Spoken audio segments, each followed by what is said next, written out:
नमस्कार दोस्तों, राइजिंग जी के जीएस में आपका स्वागत है। मैं प्रशांत पटेल। आज आपको हम इस्लाम धर्म के बारे में बताएंगे, क्योंकि हम लोग मेडाइवल हिस्ट्री स्टार्ट करेंगे तो उससे पहले हम लोग इस्लाम धर्म को जान लेते हैं। तो चलिए इस्लाम धर्म के बारे में जानते हैं। इस्लाम धर्म, इस्लाम एक अरबी शब्द है जिसका अर्थ होता है अमन और शांति या नए शक्ति में प्रवेश करना। और इनको जो मानते थे, इनके अनुयायी को हम लोग मुसलमान कहते हैं। मुसलमान का अर्थ हुआ मुसलम प्लस ईमान, यानी कि जिसका ईमान पुण्य हो या पुख्ता हो उसे हम लोग मुसलमान कहते हैं। तो इस्लाम धर्म का जिन्होंने शुरुआत किया उन्हें हम लोग मोहम्मद पैगंबर साहब के नाम से जानते हैं।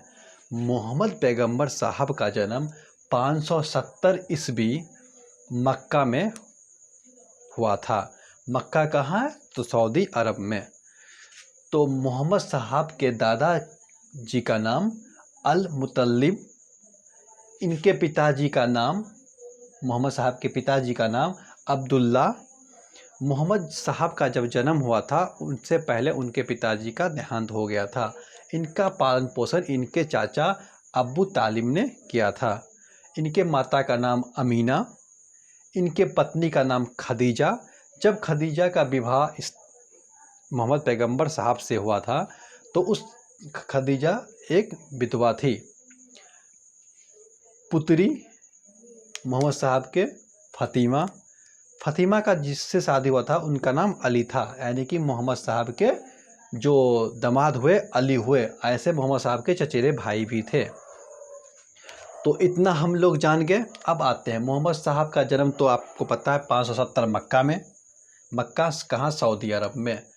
40 वर्ष की उम्र में मोहम्मद साहब को ज्ञान की प्राप्ति हुई, यानी कि कहा जाता है खुदा का संदेश मिला। कब? 610 ईस्वी को। कहाँ पे? मक्का का ही एक जगह था हीरा पहाड़ी, वहाँ पे खुदा का संदेश मिला। तो कहा गया खुदा ने मोहम्मद साहब को एक पुस्तक नवाजा जिसे हम लोग कुरान कहते हैं, और इस्लाम धर्म का सबसे पवित्र पुस्तक कुरान को ही कहा जाता है। पूरी दुनिया में इस्लाम धर्म आबादी के अनुसार दूसरे नंबर पे है, पहले नंबर पे ईसाई धर्म आता है।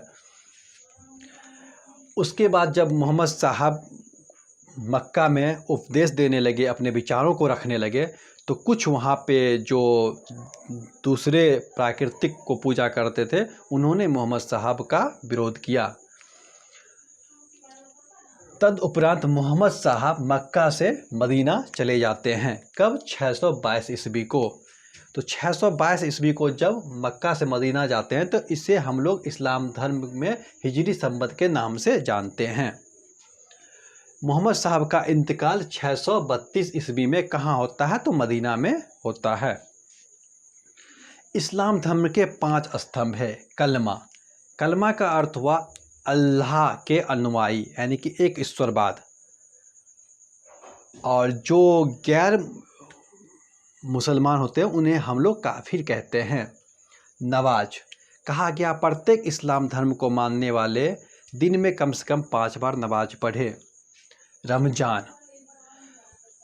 रमजान के पावन महीना में प्रत्येक इस्लाम को मानने वाले को रोज़ा रखने को कहा गया, और जितना हो सके दान कीजिए गरीबों को। हज, प्रत्येक इस्लाम को मानने वाले को अपने जीवन में एक बार हज यात्रा अवश्य करनी चाहिए, हो सके तो। ज़कात होता है ना, प्रत्येक इस्लाम धर्म को मानने वाले अपने आय का 1/40 भाग इस्लाम धर्म के प्रचार प्रसार में खर्च करे। इसके बाद जब मोहम्मद साहब का इंतकाल होता है तो मोहम्मद साहब के विचारों को पूरा दुनिया में कौन फैलाएगा? तो जो उनके विचारों को पूरा दुनिया में फैलाएगा उन्हें हम लोग खलीफा कहा गया। तो खलीफा को जान लेते हैं। 632 ईस्वी से 661 ईस्वी तक 4 खलीफा हुए, अबू बकर, उमर, उस्मान, अली। खलीफा का अर्थ मतलब जो सबसे श्रेष्ठ पद इस्लाम धर्म में धार्मिक दृष्टि से और राजनीतिक दृष्टि से सबसे श्रेष्ठ पद जो होता है वो खलीफा का ही होता है। अबू बकर सबसे पहला खलीफा बने, उसके बाद उमर, फिर उस्मान, फिर अली। अबू बकर जो मोहम्मद साहब के ससुर भी थे, वो खलीफा के पद पर आसीन होते हैं। तो खलीफा के पद को समझने से पहले हम लोग शिया और सुन्नी को एक बार समझ लेते हैं। शिया मोहम्मद साहब के ही वंश के व्यक्ति जो खलीफा के पद पर बैठेंगे, ऐसे मान्यता को मानने वाले को हम लोग शिया कहते हैं। सुन्नी मोहम्मद साहब के कोई भी अनुयायी जो मोहम्मद साहब के बातों को जन जन तक आसानी से पहुंचा सके, उसे हम लोग उसको जो मानते थे उसे हम लोग सुन्नी कहते हैं। तो शिया किसे कहते हैं कि मोहम्मद साहब के ही वंश के आदमी अगर गद्दी पे आसीन होगा और उसको जो मानेगा उसे शिया कहा गया। और कोई भी अनुयायी मोहम्मद साहब के, कोई भी अनुयायी जो मोहम्मद साहब के ज्ञान को, उनके उपदेश को जन जन तक पहुंचाएगा, कोई भी आदमी खलीफा के पद पर आसीन हो सकते हैं, उसे मानने वाले को हम लोग सुन्नी कहते हैं। तो अबू बकर पहला खलीफा हुए जो उनके ससुर थे। उनके बाद उमर उन गद्दी पर आसीन होते हैं। उमर के टाइम में इस्लाम बहुत विस्तृत होता है, उत्तरी अफ्रीका से लेकर सीरिया, ईरान, इराक तक विस्तृत हो जाता है। तो अली साहब खलीफा के पद को लेके कोई मतभेद नहीं करते हैं, मुसलमानों को हित को देखते हुए। उसके बाद उमर के बाद उस्मान गद्दी पर बैठते हैं। जब उस्मान गद्दी पर बैठते हैं तो ये अपने राजनीतिक दृष्टि से राजपाल का जो पद होता था, जो उस समय एक दे दिया जाता था कफीला का, ये क्षेत्र का एक जगह का आप नेतृत्व कीजिए, तो वो अपने हित के आदमी को देने लगे, जिससे कि अली साहब के जो अनुयायी थे, अली साहब को जो मानते थे, वो इनसे नाराज़ होते हैं।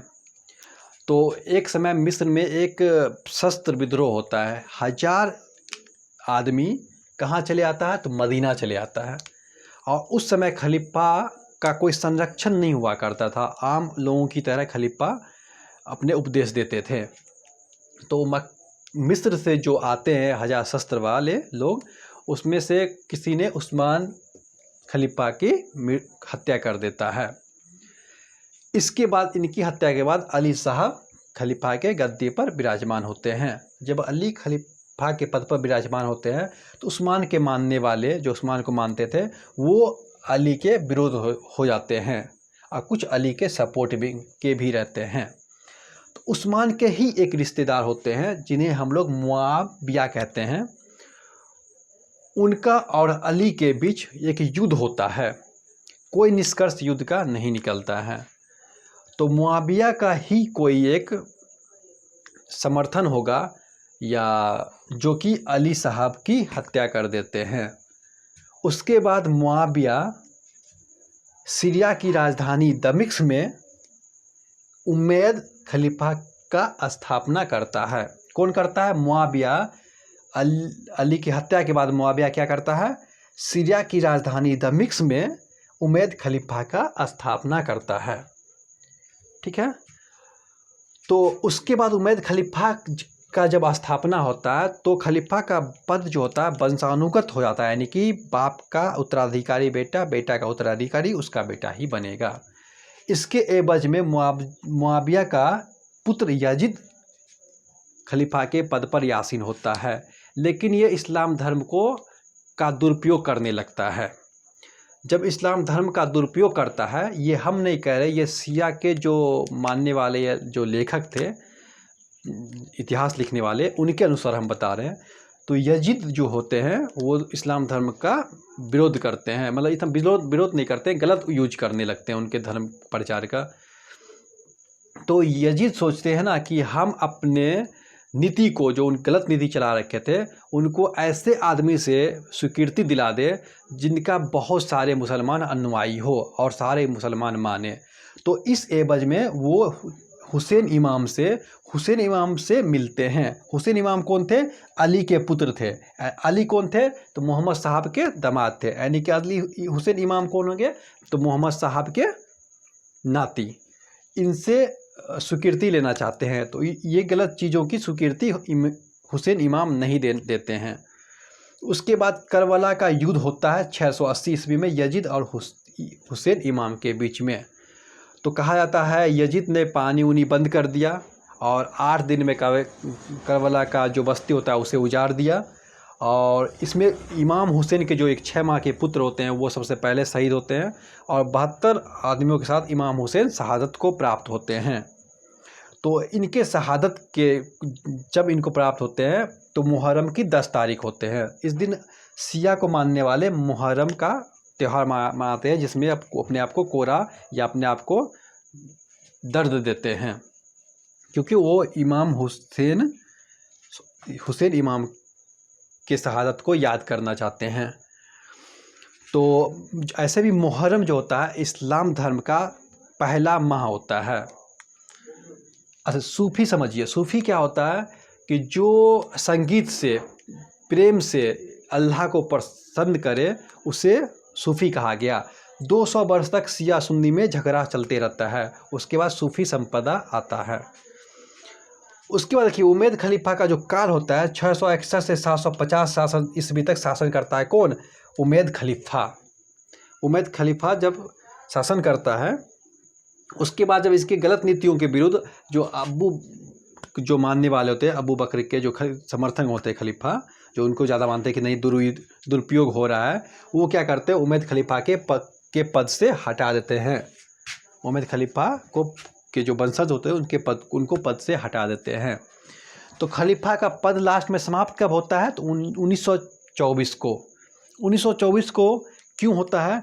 क्योंकि आप खिलाफत आंदोलन क्यों शुरू हुआ था? तो खलीफा के पद को ही लेके हुआ था, जो इंडिया में शुरू हुआ था। अली बंधु ने किया था, यह आपको हम बता चुके हैं पहले वाले वीडियो में।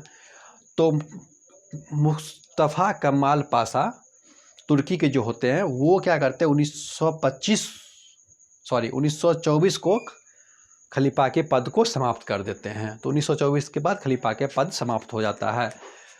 इनके सबसे पवित्र जो पूजा स्थल होता है उसे हम लोग मस्जिद कहते हैं। अगर आप लोग को अच्छा लगा हो तो सब्सक्राइब कीजिएगा चैनल। आपका पूरा का पूरा मेडाइवल हिस्ट्री आप पर डे दिया जाएगा। Thank you.